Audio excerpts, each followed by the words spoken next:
I've been doing my makeup for a very long time now, pero ngayon lang ako na-excite sa mga lip products. Alam nyo, simula na natuto ako mag-makeup, para akong biglang na-obsess sa makeup. Yung pakiramdam na pag nakita mo, parang gusto mo na agad bilhin. So ito is a swatch ko for you guys para alam nyo kung anong shade yung para sa inyo. Pero affordable naman siya, so pwedeng itong 3 shades yung kunin nyo. Let's start with Maple Bear. If warm tone ka or olive na undertone, ito yung shade na babagay sa'yo. Pwede din if gusto mong isang product lang yung gagamitin mo for your lips. This one is Cherry Fox. Ooh! Oh my gosh. Ang ganda rin ito.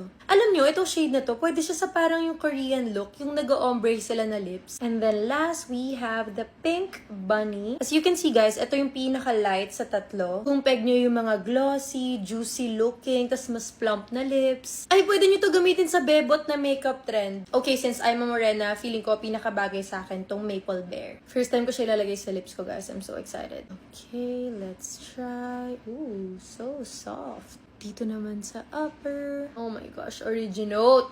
You nailed it. Nawala yung pagka-dry ng lips ko, but at the same time, ang ganda ng shade niya. Hindi siya sticky guys, at hindi din siya heavy at all. Tsaka guys, pansin ko, nagli-leave siya ng stain. See? Which is ngayon ko lang na-experience sa mga lip glaze product. 3 palakpak para sa Originote.